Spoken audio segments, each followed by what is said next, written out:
বন্ধুরা, আজ আমরা এই দ্রবণ চ্যাপ্টারের সবচেয়ে ইম্পর্টেন্ট টপিক সেটা হচ্ছে এই কলিগেটিভ প্রপার্টি, অর্থাৎ সংখ্যাগত ধর্ম বা সমাবর্তী ধর্ম। এইটা নিয়ে আমরা কিন্তু আলোচনা করব। একটুখানি বলে রাখি যে এই অঞ্চলটা থেকে কিন্তু ম্যাক্সিমাম কোশ্চেন কিন্তু আসে পরীক্ষাতে। খুব ইম্পর্টেন্ট পোর্শন, টোটাল 5 মার্কসের মধ্যে কোনো কোনো বছর পুরো 5 মার্কসই চলে আসে এই অঞ্চলটা থেকে। তো এইটা আমাদের কিন্তু খুব ভালো করে জানতে হবে, এই পোর্শনটা ভালো করে পড়তে হবে। সেটা হচ্ছে সংখ্যাগত ধর্ম বা সমাবর্তী ধর্ম। তো দেখো, তো এই সংখ্যাগত ধর্ম বা সমাবর্তী ধর্ম জিনিসটা কার ক্ষেত্রে প্রযোজ্য, না কোনো দ্রবণের ক্ষেত্রেই প্রযোজ্য হবে। তো দ্রবণটা এখানে আমাদের নিতে হবে লঘু দ্রবণ। এই দ্রবণের মধ্যে যে দ্রাবটা দ্রবীভূত থাকবে সেটা কিন্তু কঠিন অনুদ্বায়ী দ্রাব হতে হবে, উদ্বায়ী হলে চলবে না। অর্থাৎ যে দ্রাব পদার্থটা তার কিন্তু ভেপার ফর্মেশন হবে না, সেটা কিন্তু পুরোপুরি অনুদ্বায়ী হতে হবে। সেই কঠিন অনুদ্বায়ী দ্রাবের ক্ষেত্রে বা দ্রাবের দ্রবণটাকে কিন্তু লঘু হতে হবে, অর্থাৎ প্রচুর পরিমাণে কিন্তু দ্রাব দ্রবীভূত থাকা চলবে না, একদম ডাইলিউট সলিউশন হতে হবে। তার ক্ষেত্রে কিন্তু এই সমাবর্তী বা সংখ্যাগত ধর্মগুলো কিন্তু অ্যাপ্লিকেবল হবে। তো সংখ্যাগত ধর্ম তার মানে তুমি জানতে পারছো যে সংখ্যাগত মানে কি, না সংখ্যার উপর নির্ভর করবে। কার সংখ্যা, না দ্রাবের যে কণা সংখ্যা তার উপর যদি কোনো ধর্ম নির্ভর করে তাকে আমরা বলবো কি সংখ্যাগত ধর্ম। এখানে দ্রাবটা কি দ্রাব নিচ্ছি তার উপর কিন্তু নির্ভর করবে না, দ্রাবের প্রকৃতির উপর নির্ভর করবে না, শুধুমাত্র তার সংখ্যার উপর নির্ভর করবে। এটা যদি এক্সাম্পল নেই জিনিসটা ক্লিয়ার হয়ে যাবে। মনে করো আমরা একটা পাত্র নিলাম, সেই পাত্রের মধ্যে 1 লিটার জল অ্যাড করলাম। কি নিলাম? জল। এখন এই জলের মধ্যে যদি আমরা মনে করো 1 মোল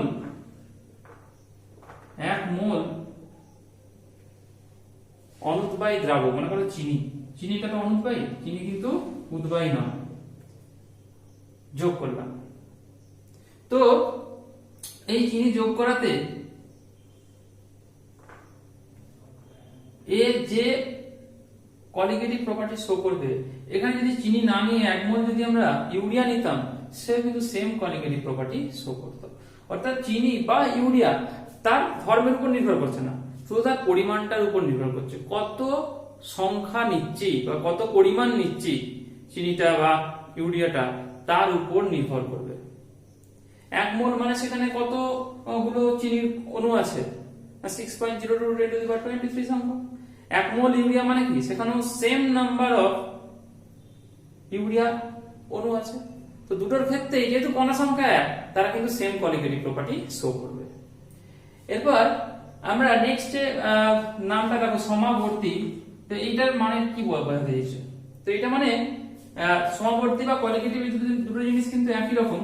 কলিগেটিভটা হচ্ছে ইংরেজি নেম কলিগেটিভ, COLLI কলিগেটিভ মানে কি, এটা গ্রিক ওয়ার্ড থেকে এসেছে কলিগেটাস মানে হচ্ছে সংবদ্ধ, অর্থাৎ সম্পর্কযুক্ত। এদের যে ধর্মগুলো আছে এই ধর্মগুলো কিন্তু একে অপরের সঙ্গে ইন্টারকানেক্টেড। অর্থাৎ আমরা যে 4টে ধর্ম কলিগেটিভ প্রপার্টি কতগুলো হয়, 4টে, এই 4টে কলিগেটিভ প্রপার্টি কিন্তু একে অপরের সঙ্গে ইন্টারকানেক্টেড। এরা একে অপরের সঙ্গে কিন্তু ইন্টারলিংকড হবে। মানে একটা যদি আমরা জানি আরেকটা কিন্তু আমরা ক্যালকুলেট করে নিতে পারবো, অর্থাৎ ইন্টারকানেক্টেড। তো এরপর আমরা যদি একবারে পুরো জিনিসটাকে বলি যে কলিগেটিভ প্রপার্টিটা কি, এক কথা যদি বলি, তো দেখো কোন কঠিন অনুদ্বায়ী দ্রাবের লঘু দ্রবণের যে সকল ধর্ম দ্রাবের কণা সংখ্যার উপর নির্ভর করে, দ্রাবের প্রকৃতির উপর নির্ভর করে না, এবং সেই সম্পর্কগুলো বা সেই ধর্মগুলো একে অপরের সঙ্গে সংবদ্ধ বা সম্পর্কযুক্ত, তাদেরকে আমরা বলবো কি কলিগেটিভ প্রপার্টি বা সমাবর্তী ধর্ম। তো এরপর দেখো এই কলিগেটিভ প্রপার্টিগুলো কি সেগুলো একটু দেখে নিই। ফার্স্ট আমরা দেখব সেটা হচ্ছে বাষ্পচাপের আপেক্ষিক অবনমন।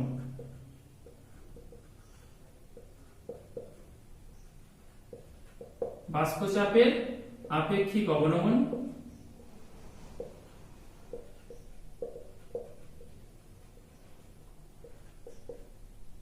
এটাকে বলা হয় relative lowering of vapour pressure.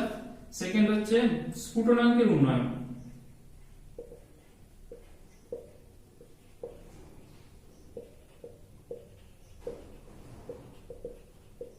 অর্থাৎ এলিভেশন অফ বয়লিং পয়েন্ট।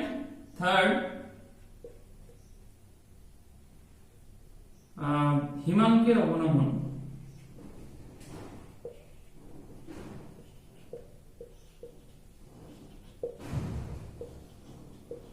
বা depression in freezing point, and the fourth is অভিস্রবণ চাপ।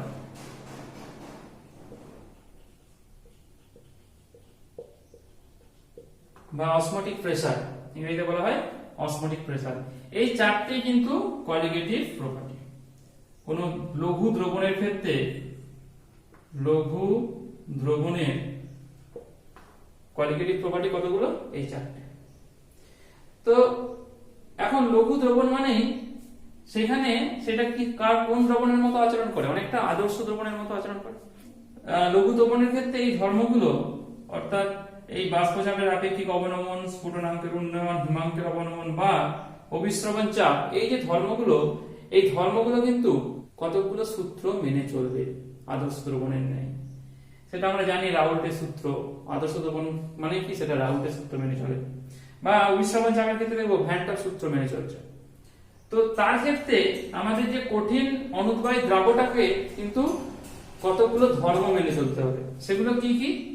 এক নম্বর তো কঠিন হতেই হবে, কঠিন দ্রাবটাকে কঠিন হতে হবে।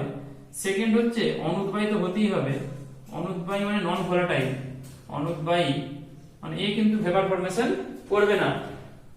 থার্ড হচ্ছে তড়িৎ অবিশ্লেষ্য, তড়িৎ অবিশ্লেষ্য। তড়িৎ অবিশ্লেষ্য মানে ইংরেজিতে বলা হয় নন ইলেকট্রোলাইট, মানে এরা যখন জলীয় দ্রবণে দেবো এরা কিন্তু কোনো আয়ন ফরমেশন করবে না, ঠিক আছে? তড়িৎ যদি বিশ্লেষ্য হয়ে যায় তাহলে কিন্তু সেটা এই রাউল্টের সূত্র বা এই আদর্শ দ্রবণ যে যে সূত্রগুলো মেনে চলে সেগুলো কিন্তু মেনে চলবে না। ফোর্থ হচ্ছে অসংযোজিত।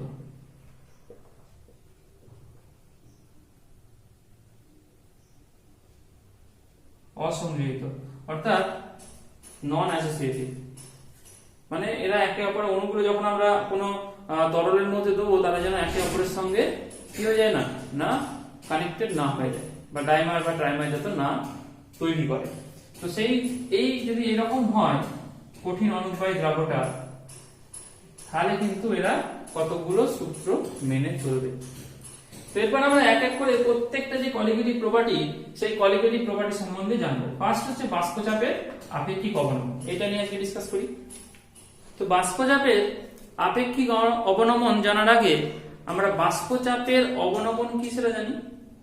দেখো যখন কোনো একটা কঠিন অনুদ্বায়ী দ্রাবক কোনো বিশুদ্ধ তরলে আমরা নির্দিষ্ট উষ্ণতায় অ্যাড করব, তখন ওই বাষ্পচাপ কিন্তু হ্রাস পায়। এটা আমরা আগে পড়েছি, তাই তো? কঠিন অনুদ্বায়ী দ্রাবক দ্রবীভূত করলে বাষ্পচাপ কমে যায়।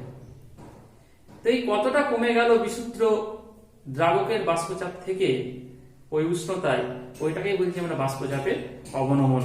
মানে আমরা যদি একটা এক্সাম্পল নিই, মনে করো আমরা এই একটা পাত্র নিলাম, পাত্রের মধ্যে কিছু পরিমাণ বিশুদ্ধ তরল নিলাম। এই বিশুদ্ধ তরলের যখন ক্লোজড অবস্থায় থাকবে তখন এই তরল কি হবে? বাষ্পীভূত হবে, এবং যখন তরল এবং বাষ্প ইকুইলিব্রিয়ামে আসবে তখন মনে করি এর যে বাষ্পচাপ সেটা হচ্ছে পিসি। এখন এই উষ্ণতায় এই দ্রবণটার মধ্যে বা এই তরল বিশুদ্ধ তরলটার মধ্যে যদি আমরা কিছু পরিমাণে নন ভোলাটাইল সলিউট অ্যাড করি, অর্থাৎ অনুদ্বায়ী দ্রাবক অ্যাড করি, তাহলে কি হবে না এর বাষ্পচাপ কিছু পরিমাণে কমে যাবে। বাষ্পচাপ কিছু পরিমাণে কমে যাবে, সেটা আমরা জানি যে কিছু পরিমাণে দ্রাবকের যে কণা সেটা তরলের উপরিতলে থাকবে, ফলে বাষ্পায়নটা কম হবে, অর্থাৎ বাষ্পচাপও কিন্তু কম হবে। এই অবস্থায় মনে করি দ্রবণটার যে বাষ্পচাপ সেটা হচ্ছে পি, তাহলে অবশ্যই P0 গ্রেটার দেন P হবে সেম উষ্ণতাতে। এখন বাষ্পচাপের অবনমন মানে কি, এই P0 মাইনাস P এইটাকে আমরা বলছি কি বাষ্পচাপের অবনমন। এখন আপেক্ষিক অবনমন, আপেক্ষিক মানে কার সাপেক্ষে করছে, অবনমনটা কার সাপেক্ষে হয়েছে না বিশুদ্ধ যে তরলের যে বাষ্পচাপ তার রেসপেক্টে হচ্ছে। তাহলে বাষ্পচাপের আপেক্ষিক অবনমন বলতে আমরা কি বুঝবো না বাষ্পচাপের অবনমন এবং বিশুদ্ধ তরলের যে বাষ্পচাপ তাদের অনুপাতকে ওই উষ্ণতায় আমরা কি বলবো না বাষ্পচাপের আপেক্ষিক অবনমন। অর্থাৎ বাষ্পচাপের আপেক্ষিক অবনমন সমান আমরা লিখতে পারি P0 minus P divided by P0। অর্থাৎ বাষ্পচাপের অবনমন এবং বিশুদ্ধ দ্রাবকের যে বাষ্পচাপ তাদের যে অনুপাত তাকে আমরা বলছি কি বাষ্পচাপের আপেক্ষিক অবনমন। এখন আমরা P0 মাইনাস P কে যদি আমরা ডেল P দিয়ে রিপ্রেজেন্ট করি তাহলে বাষ্পচাপের আপেক্ষিক অবনমন সমান কি হবে ডেল P বাই P0। এরপর আমরা দেখব এই বাষ্পচাপের আপেক্ষিক অবনমন সংক্রান্ত রাউল্টের সূত্র। তো আমরা রাউল্টের সূত্র তো পড়েছি আগে, তাই তো? যদি এই দ্রবণটার ক্ষেত্রে দেখি তো রাউল্টের সূত্র কি হবে না আমরা জানি এই দ্রবণের ক্ষেত্রে দেখো রাউল্টের সূত্রটা কি ছিল যে দ্রবণের বাষ্পচাপ P সমান কি x1 into P0। অর্থাৎ এটাই রাউল্টের সূত্র ছিল যে নির্দিষ্ট উষ্ণতায় কোন দ্রবণের বাষ্পচাপ দ্রবণের দ্রবীভূত দ্রাবকের মোল ভগ্নাংশ এবং বিশুদ্ধ দ্রাবকের যে বাষ্পচাপ তার গুণফলের সমান।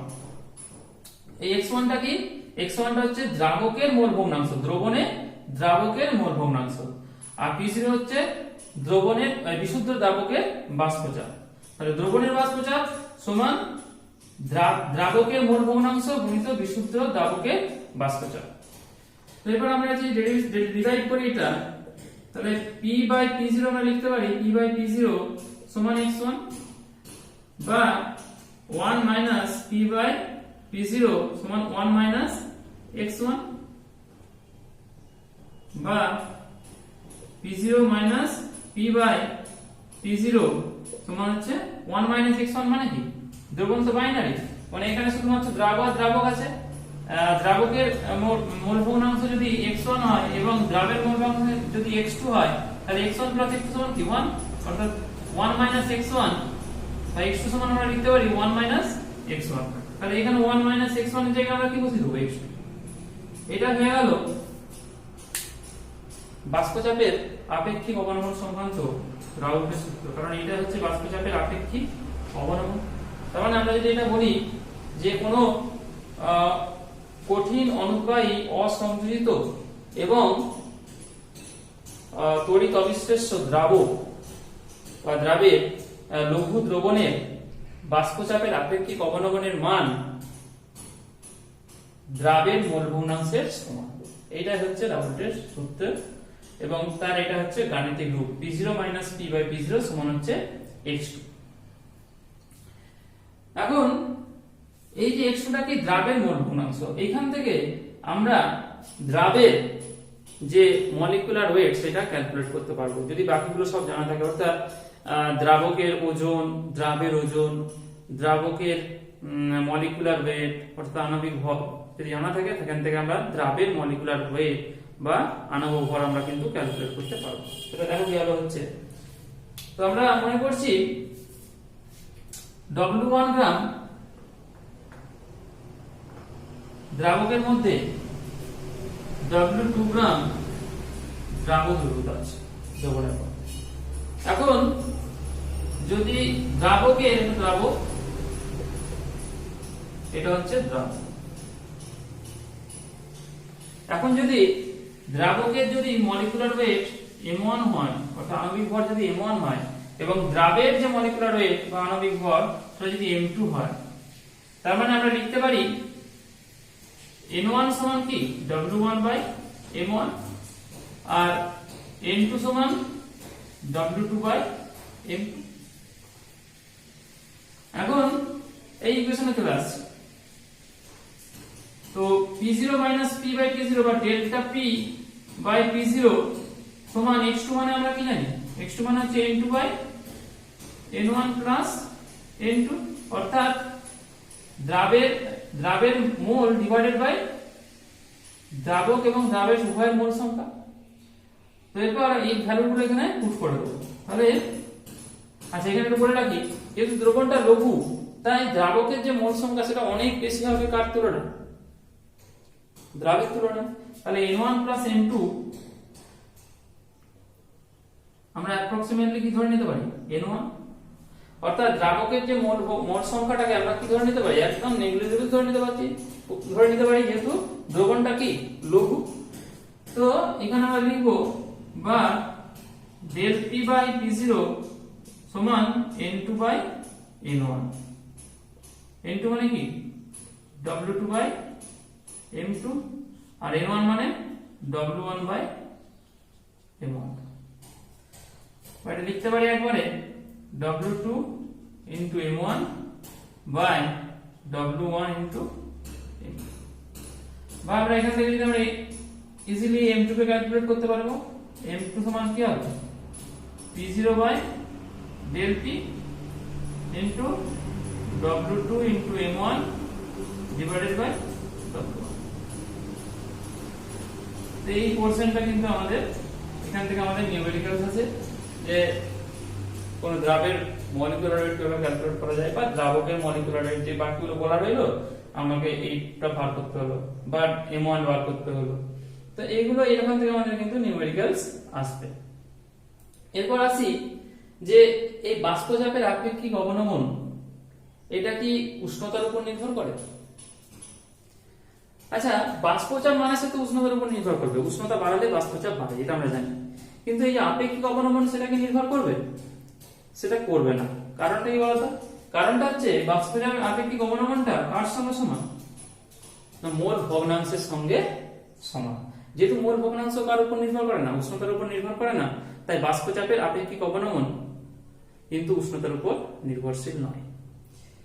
আচ্ছা, এই হয়ে গেল আমাদের বাষ্পচাপের আপেক্ষিক অবনমনের এই পোরশনটা আমাদের পড়লেই হবে। আচ্ছা, আরেকটা জিনিস যে বাষ্পচাপের আপেক্ষিক অবনমনের ক্ষেত্রে রাউল্টের সূত্রের প্রযোজ্যতা মানে কি? রাউল্টের সূত্র কার কার ক্ষেত্রে মেনে চলবে এটা তো আমরা আগেই বলে দিয়েছি যে দ্রাবকটা কি হতে হবে? কঠিন, অনুদ্বায়ী, অসংযোজিত এবং তড়িৎ অবিশ্লেষ্য হতে হবে, আর দ্রবণটাকে অবশ্যই লঘু নিতে হবে। এই দুটোই হচ্ছে রাউল্টের সূত্রের প্রযোজ্যতা এই বাষ্পচাপের আপেক্ষিক অবনমন। মানে এইগুলো না মেনে চললে রাউল্টের সূত্রটা কিন্তু আমরা অ্যাপ্লাই করতে পারবো না। তো নেক্সট দিন আমরা যে সেকেন্ড যে কলিগেটিভ প্রপার্টিটা অর্থাৎ যে স্ফুটনাঙ্কের উন্নয়ন সেটা নিয়ে আমরা ডিসকাশন করব। Thank you.